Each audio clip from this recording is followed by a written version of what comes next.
Há histórias que não desaparecem, mesmo quando todos os registros dizem que deveriam.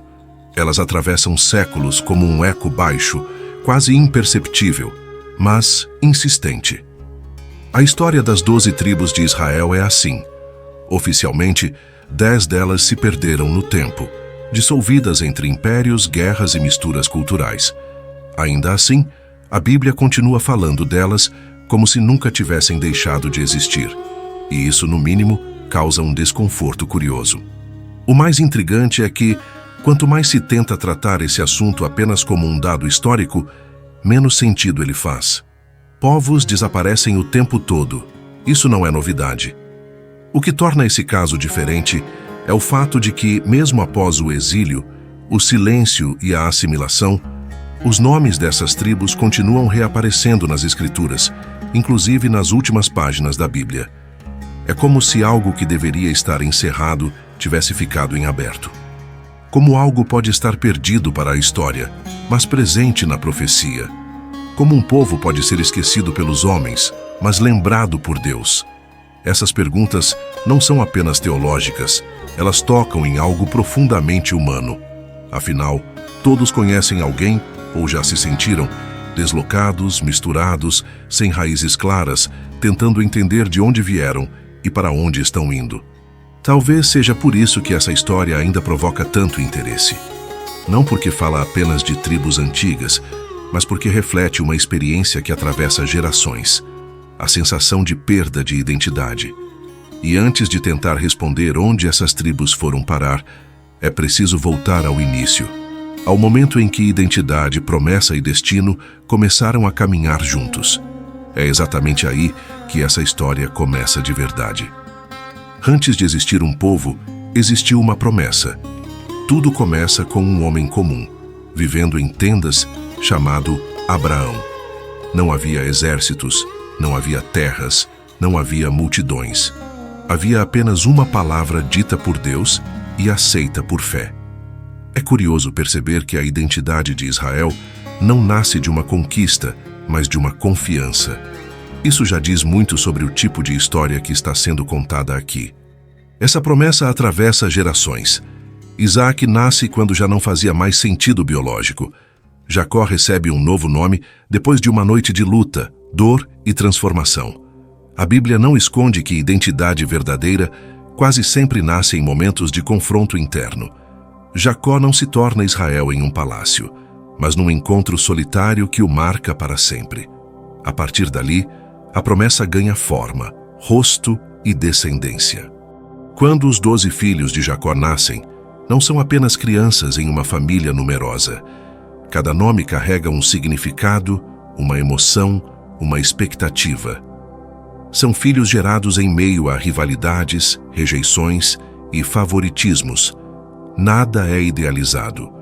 A Bíblia mostra que o fundamento desse povo não é perfeição, mas propósito. Isso aproxima a história de qualquer pessoa que já percebeu que sua origem não foi simples, mas ainda assim carrega sentido. É aqui que surge algo essencial. As tribos não são apenas linhagens biológicas, são identidades espirituais. Cada uma nasce ligada a uma promessa maior do que si mesma. E quando identidade nasce assim, ela se torna difícil de apagar completamente, mesmo quando tudo ao redor parece desmoronar.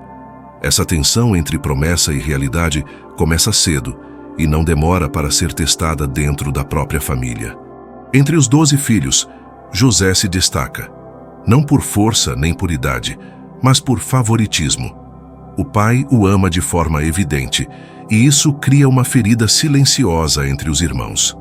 É impressionante como pequenas preferências, quando não tratadas, se transformam em ressentimentos profundos.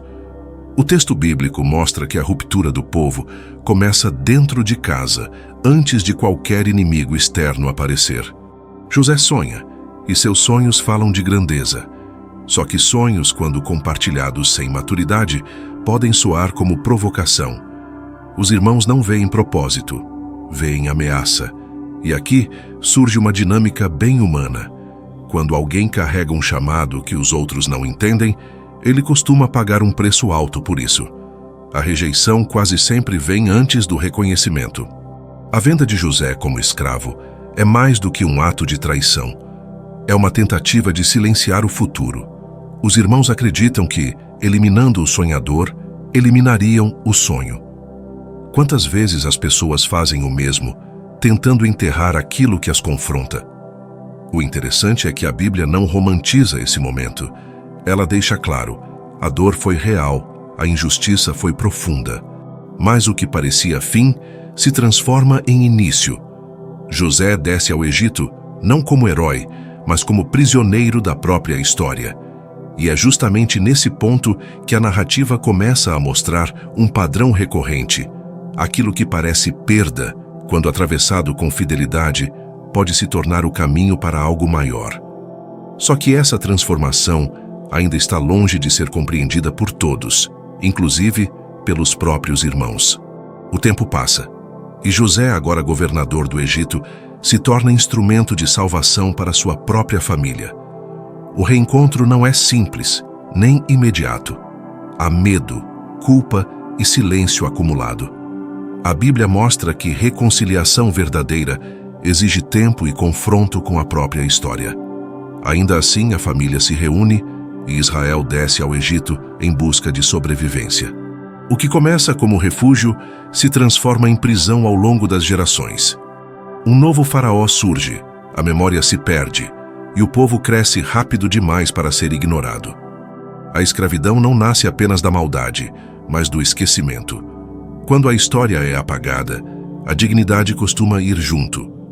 Israel deixa de ser visto como família e passa a ser tratado como ameaça. O clamor sobe e Deus responde chamando Moisés. A libertação não acontece de forma mágica. Ela exige confronto, obediência e travessia. O deserto se torna um lugar paradoxal. Ao mesmo tempo em que revela a presença de Deus, expõe as fragilidades do povo. É no deserto que muitos descobrem que sair da escravidão física não significa, automaticamente, liberdade interior. Quando finalmente entram na Terra Prometida, a divisão da terra entre as tribos acontece. Cada uma recebe um espaço, uma herança, uma responsabilidade.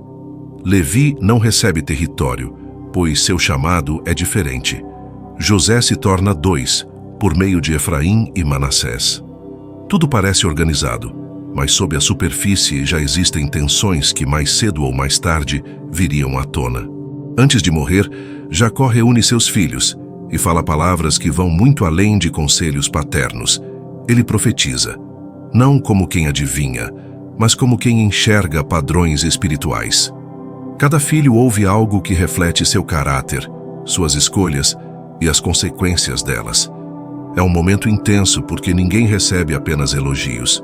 Todos recebem verdade. Rúben perde liderança por instabilidade. Simeão e Levi são marcados pela violência. Judá recebe a promessa do cetro. Dan é associado à astúcia perigosa. Essas palavras não são sentenças mágicas, mas sementes. Elas mostram que escolhas pessoais têm impacto coletivo e duradouro. Uma geração pode moldar o destino de muitas outras sem sequer perceber. O mais forte aqui é entender que bênção e advertência caminham juntas. A Bíblia não separa espiritualidade de responsabilidade. Ser escolhido não significa ser imune às consequências. Pelo contrário, aumenta o peso das decisões. As tribos crescem carregando essas marcas, algumas aprendendo com elas, outras repetindo erros antigos. Com o tempo, essas profecias começam a se cumprir de maneira quase silenciosa. Não em um grande evento único, mas em escolhas pequenas, repetidas ao longo dos anos. E é justamente essa repetição que prepara o terreno para a maior ruptura da história de Israel. Uma divisão que começa no coração e termina no mapa. Após o reinado de Davi e Salomão, o reino atinge seu auge. A riqueza, templo, influência, mas junto com o auge vem a soberba. Quando Salomão morre, seu filho herda o trono sem herdar a sabedoria. Decisões duras, orgulho e falta de escuta criam um ambiente insustentável. O povo, cansado, reage. O reino se divide. 10 tribos formam o reino do norte, chamado Israel. 2 permanecem no reino do sul, Judá. Essa divisão não é apenas política, ela é espiritual. O norte se afasta do templo, cria seus próprios centros de adoração e mistura fé com conveniência. Quando a referência se perde, cada um passa a fazer o que parece certo aos próprios olhos. O interessante é que o reino do norte continua se chamando Israel, mesmo longe de Jerusalém. Isso mostra como identidade pode ser mantida no discurso, mas perdida na prática. Os profetas alertam, insistem, choram. Mas a maioria não escuta. Quando a correção é ignorada por muito tempo, a queda deixa de ser surpresa. Enquanto isso, Judá também falha, mas preserva algo essencial: o centro espiritual. Isso não o torna perfeito, apenas mais resistente. O que se forma aqui é um contraste que explica por que, mais tarde, alguns sobreviverão como povo identificável e outros desaparecerão no silêncio da história. Em 722 a.C., o Império Assírio invade o Reino do Norte. A conquista é rápida e brutal. O método assírio não era apenas militar, mas cultural. Eles removiam povos inteiros de suas terras e os espalhavam por outras regiões, misturando línguas, costumes e crenças.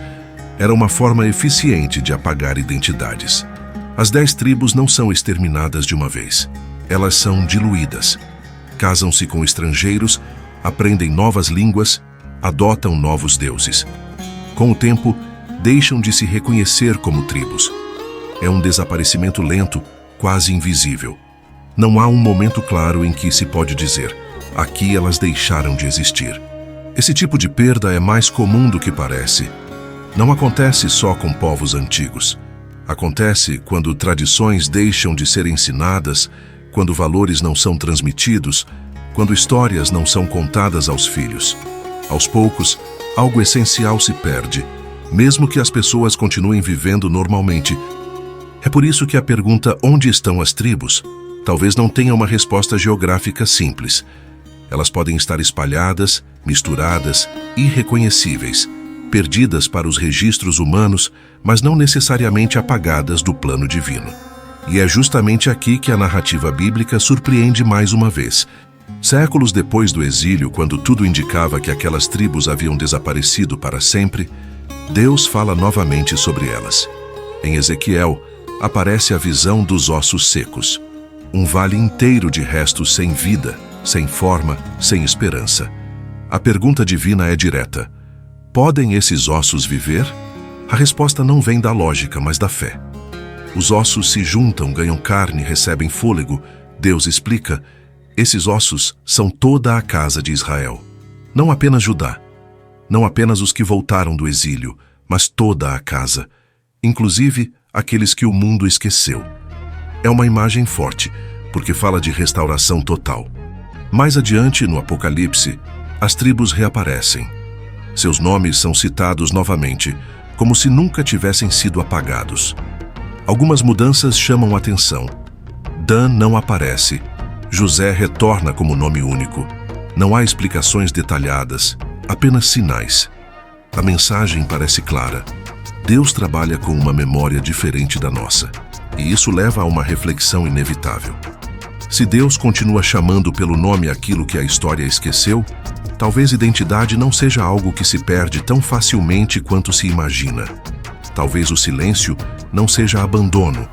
Talvez seja apenas o intervalo antes de algo maior. A história das 12 tribos não é apenas um relato antigo. Ela fala de pertencimento, perda, dispersão e esperança. Fala de pessoas e povos que se afastaram, se misturaram, erraram e desapareceram aos olhos humanos. Mas também fala de um Deus que insiste em lembrar, chamar e restaurar. Aplicar essa história à vida prática exige honestidade. Exige perguntar onde a identidade foi diluída, onde valores foram abandonados, onde a história pessoal foi deixada para trás. Nem tudo pode ser recuperado da mesma forma, mas propósito pode ser redescoberto.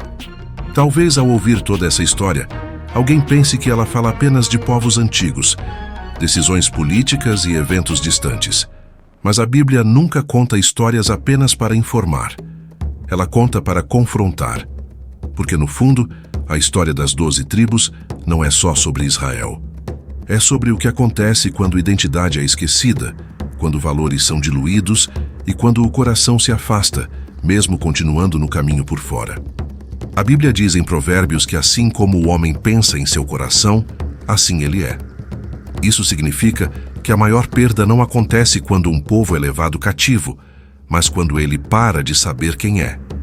Israel não se perdeu primeiro nos mapas, se perdeu por dentro, e isso não é diferente hoje. Muita gente continua frequentando lugares certos, usando palavras certas, mantendo aparência de fé, mas por dentro já não sabe mais por que começou. Jesus falou algo parecido quando disse: "Este povo me honra com os lábios, mas o seu coração está longe de mim." Não é ausência de religião, é ausência de presença. A pergunta que fica não é apenas onde estão as tribos, mas onde está o nosso coração? Se essa jornada fez sentido, vale refletir, comentar, compartilhar. Inscrever-se no canal e ativar as notificações não é apenas um gesto técnico, é um sinal de que esse tipo de conversa importa. E no próximo vídeo, a pergunta que fica é inevitável: se as tribos foram dispersas, elas podem estar entre nós hoje?